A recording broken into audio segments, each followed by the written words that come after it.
Hello bachcho, let's see this question, and the question says the work function of a sodium metal is 4.41 into 10 raised to the power minus 19 joule. If photons of wavelength 300 nanometer are incident on the metal, the kinetic energy of the ejected electrons will be. जो question में बोला गया है कि work function जो है given है 4.41 into 10 raised to the power minus 19 joule. ठीक है, ये हमें गिवन है वर्क फंक्शन. W नॉट भी बोल सकते हैं या फिर फाई भी बोल सकते हैं. ये गिवन है 4.41 into 10 raised to the power minus 19 joule.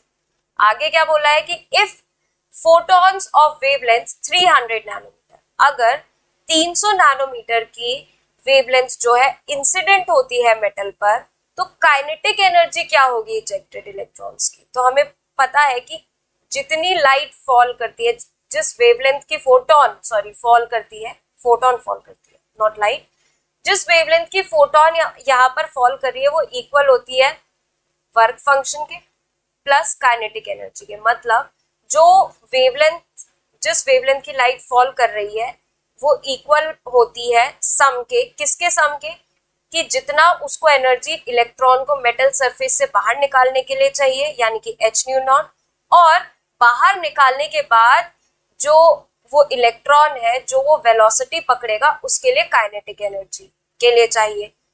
तो हम ये लिख सकते हैं. अब हमें निकालना है kinetic energy. H nu, kinetic energy is equals to H nu minus H nu naught. H nu naught की वैल्यू दे रखी है, that is 4.41 into 10 raised to the power minus 19 joule.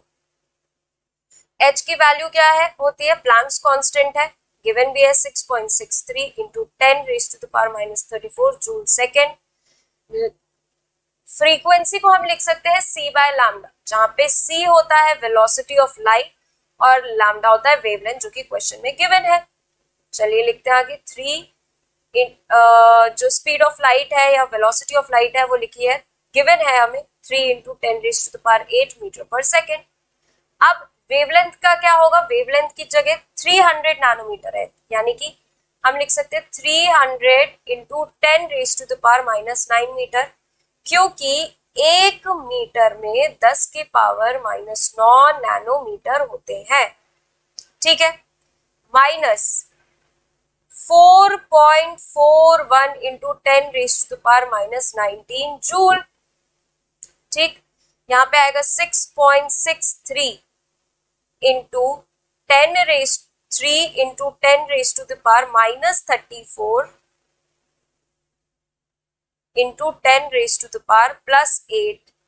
यह आएगा 300 की जगह हम लिख सकते हैं 3 into 10 की पावर 2, 10 की पावर प्लस 2 माइनस 9, 10 की पावर माइनस 7 हो जाएगा, minus 4.41 into 10 raised to the power minus 19 joule.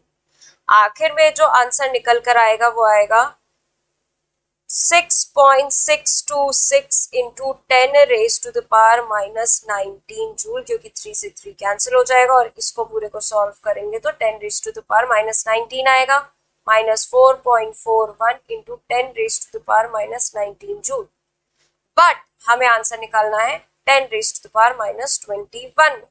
तो हमारा जो आंसर आएगा वो आएगा 2.22 into 10 raised to the power minus 19 joule.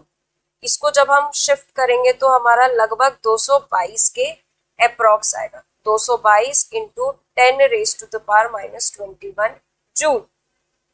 तो यहाँ पे हम फाइनल आंसर लिखेंगे 222. I hope all of you understand very well. Thank you and best of luck.